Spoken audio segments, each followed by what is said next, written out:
There's little worse in life than to lose a parent. And unfortunately for our three heroes, Schlob, Gluberdorp, and Dubedentiendobendonzelblob, this is what has just happened to them. After having beheaded countless vassals and royals and eliminating entire bloodlines, all in the spirit of, winning, we reap what we sow. What can I say? I enjoy victory. Just like you, I know you like to win too. Come on now, we're not so different. Let's not pretend you wouldn't do this too. Let's not pretend you're any better than Glob and Walderman. I miss him every day. So now, fresh off this loss, not only of the father, but of our war effort against the Sturgeons, we're carried away to our jail cell. But for some reason they do not disarm us. Could you imagine the pain and frustration you would feel if Bannerlord disarmed you every time you got captured? Or perhaps they took off Gluberdorp's chest piece, had one look at his enormous chesticular region, and felt nothing but shame. This kid is jacked. While Schlob and Dubendentiendobendonzelblob were having Cocoa Pops in the morning in their childhood, Gluberdorp ate nothing but bull shark testosterone and rare steak. He's a man's man. In our cell we are probably tortured. The actions of the Glorben weigh heavily on the Gluber. I like to think we are not tortured by conventional means, but by typing Gluberdorp's name into Google Translate and then forcing him to listen to it. Gluberdorp. Gluberdorp. Gluberdorp. Gluberdorp. Gluberdorp. Gluberdorp. 格鲁伯多普，格鲁伯多普，格鲁伯多普。Gluberdorp. Glaberdorp. Gluberdorp. Gluberdorp. At this stage they'd do anything to subtract from his overwhelming masculinity. He's immune to waterboarding, and so on. Pain doesn't affect him, we assured this much. And all this time we are gathering our power to plot our revenge. We are offered to bribe the guards multiple times, but I reject this. I'll bend these bars apart with our bare hands, make a Dorito-shaped gap, and then leg it through the snowfields. But we are embedded so deeply within Sturgeon territory that it's probably going to be impossible to escape unless there's some kind of peace proclamation. So we wait for a very long in-game time. Our few attempts are met with extreme prejudice, but we use our beef testosterone to take many down before we go down. Seeing our opportunity, I've legged it back to the west, which is unfamiliar territory for me. I'd spent so much time in the Southern Empire and fighting the Aserai to the south that I'd totally neglected to do any traveling to the western areas of the map. I guess these people are like the Scottish type of culture in Bannerlord. Yes, look at that ginger mane. Yes. I start to recruit from the local villages to restart the war effort. I gather my troops, many of which I am totally unfamiliar with. And on my journey to collect troops, I like this town in particular. Dungland. Anyway, I'll practice on some bandits in order to level them up and see what they can do.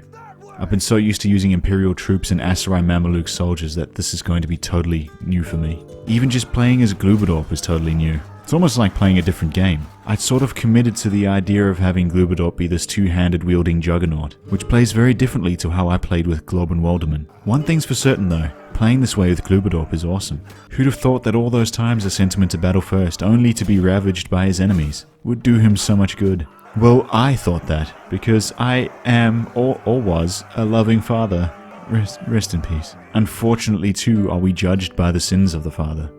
For example, this Jawal guy hates me so much that he would rather kill me than to take all 1 million of my inheritance. Chopping his men apart is effortless, but pushing steel through his troops is not the same as pushing iron in the gym. Gluberdorp is confused, you see. He has learned that failure is good, partly because he's been sent into battle repeatedly, kind of as a joke, but also because his immense successes with his massive physique was built in the gym. And in the gym, failure is kind of the best thing you can do. It might be one of the only activities in the world where failure is great. Good job on failing. Also, it's not like I lose because I can't play. I'm fine at the game. Please comment. Get good, scrub. Honey, I love you. Please comment this. I need the encouragement and your warmth and your love. So we're imprisoned again. No save scumming was performed in the making of this video. With our armies gathered, we take some strongholds in the snowy lands to the north and win our first few victories against the enemies. I consider executing these people for executing our father, but I don't want Gluberdorp to be like him. I'm gonna quote Will Smith on this one. I want to be a vessel for love. Instead, I'll be forgiving these people, for they know not what they do. The very reason they rose up against the Southern Empire in the first place was to get to the father. But now he's dead, so I really don't know what the big issue is. At the very least, losing him doesn't mean we lose all of our cities. We appropriated from the Aserai, so I guess that's good. And if they want blood, I'd be happy to provide them with our Uncle Nozon. If they execute him, they would be doing the universe some good. Alas, he is Regea's problem now. I've been fighting for some time now, and I have to say, though charging around on foot as Glubadorp is very gratifying, I can't hold these small castles forever. We're missing a lot of the team that our father gathered, and I think part of avenging him should be to gather these individuals. However, there's one thing in the way, and that's Regea's psychopathic need to wage war and never relent. She has just put forward a vote for a thing called Sacred Majesty. In other words, she has voted for herself to be considered semi-divine. I oppose this because I think that is, I think that is Nozon becoming too powerful by extension. And I hate Nozon. He is a rat, so I vote against. And she votes for herself anyway. And now she is a god, and Nozon is married to a god. What a time to be alive. These conflicts are wearing me thin. I've been taking these slings and arrows for Regea, blessed be her name, for far too long. I've been single-handedly carrying her war efforts, and there's just not enough return. Sure, I was granted the majority of the Aserai cities we took over, but all of the Sturgeon cities went to her other followers. And I think at one point in time we were at war with something like 5 nations. There's only so much stress the testosterone men can take. And I think I've had enough of serving someone else so that they can just prop themselves up to godhood. I don't know. Seems a bit crazy to me. I've also noticed that I've fought so many battles that my armor has become worn and kinda rusty. That's a really cool detail. Bannerlord is good at cool details. Thank you, Bannerlord. And the Aserai have just waged war on the Southern Empire too, meaning that there's nothing for me to gain up north. I mean, vengeance would be good, but the very first targets the Aserai are going to hit are almost certainly going to be the cities under my control. And like clockwork, they're sieging Kasira as we speak. I'm dreading my return to the sands. I don't like sands. Besides, I thought I was done down there, wallowing in the sandpit, like a child at a daycare center. Getting ringworm from the filthy... and they've taken it. Oh man, I'm mad. And these people in the Southern Empire have done absolutely nothing to prevent it. This is what I'm talking about. I'm up north on the front lines against their strongest foe, and the Southern Empire does nothing to defend the flanks in our desert cities. I've been serving them for so long I don't feel reciprocated at all. And for the first time I'm also starting to feel like we're permanently losing ground. Glubadorp lets out a battle cry across the ocean to call to aid his purple allies. And if I'm being completely honest, I don't really understand how this works. It's not like in the 10th century we could just text our homies and they pull up. But they flock to me regardless. Struck down in battle 100 times, but death escapes him. There are whisperings of a warrior in the Southern Empire who is immortal. Could this be him? Glubadorp? Son of the Emperor's most infamous executioner, War Goblin. Even when captured and defeated, Glorben Walderman is killed, yet Glubadorp survives. Though the people worship their deity Regea, and by extension her deformed husband Nozon, they fear Glubadorp the Undying, and thus they rush to our aid. And for some reason Regea has just made peace with the Aserai moments after they take back Kasira. So I arrive here with a massive army and I can't siege the city. But I will defy the God Emperor this day, just because she voted for Sacred Majesty and deified herself. Doesn't mean that I can't raid for a split second this small defenseless village on the outskirts of the city, which angers the Aserai royals, incriminates every Southern Empire noble with me, and thereby plunging our nation once again into war with the Aserai. I have the fate of the sands in my hands. I am the master manipulator. I'll begin our siege on Kasira moments later, while the Aserai are scrambling the retaliatory forces together, utterly unprepared for this attack. I have ample time to piece together my siege forces. I've just noticed that this act of defiance against my own country has resulted in a massive dump of influence. I've never seen anything like that before. I have upset the God Queen, and I have paid the price. I think having influence is sort of like considered your favor power, but having committed basically treason and insubordination, my ability to call favors from now on is severely diminished, at least for a time anyway. But I have assured victory for my people, and the recapturing of Kasira. It was quite cheeky really if you think about it, that the Aserai just thought, oh well, no one's watching, surely they won't notice if we, annex a region real quick. In victory I have another dastardly plan to complete the Uno reversal. Once Regea gives me back control of my city that I just took, oh no. In giving control of the city to someone else, the betrayal has come full circle. I see no other solution. I cannot continue to operate like this any longer. Auntie Regea, I like you, honey. But first of all, you're not a deity, and you're married to Nozon, so you're a rat too. A big stinky rat. I hate you. It is this day that I break away from the Southern Empire. My time here is done. Glubadorp cannot be pushed around this way. His testosterone levels are too high, therefore making impulsive emotional decisions is the most natural course of action. When asked if we should surrender our holds back to Regea and the Southern Empire, no, they're mine. I earned them, and frankly, earned more. But you went ahead and gave them to others anyway.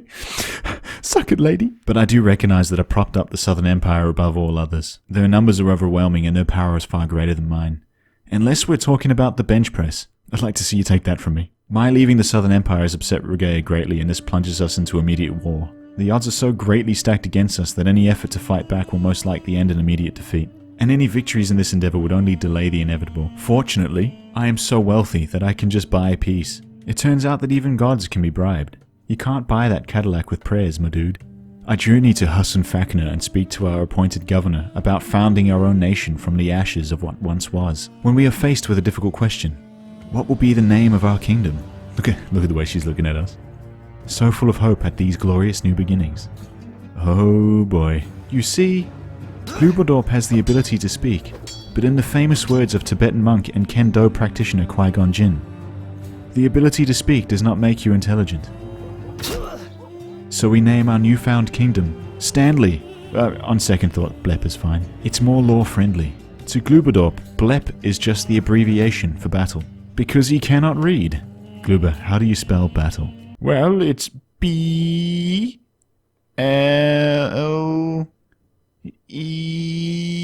We are rapidly hemorrhaging money to keep the peace with the various nations that wish to utterly destroy us. So we figure it's probably good practice to delegate some of the responsibility of keeping these cities to our trusty companions. In making them nobles, they ask us what last names we should give them. They know not the grave mistake they have just made. I was gonna call them all Stanley, but if Stanley gets captured and a Stanley gets married in the same few moments, how do I know which Stanley got Stanley, and then one dies, it's gonna say Stanley died, and it's just a bit much. So I settle for the following. Sam the Prince. I dub thee Henrio, an eloquent name. However, it gets progressively worse from here.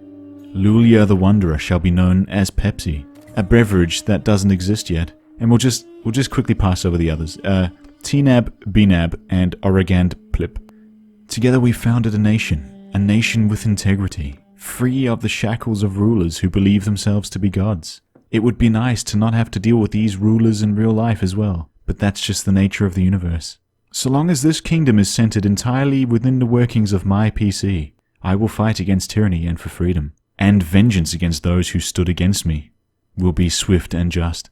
And I'm starting to realize that this sounds exactly like the other rulers from their perspective. But I don't care because I am right. And all that stands against Glubadorp Ballman will be met with a battle steeped so deeply in overwhelming masculinity that they will wish they had never been born. And speaking of wishing they had never been born, Regea has turned on us. Again. And I can think of only one way to get back at her.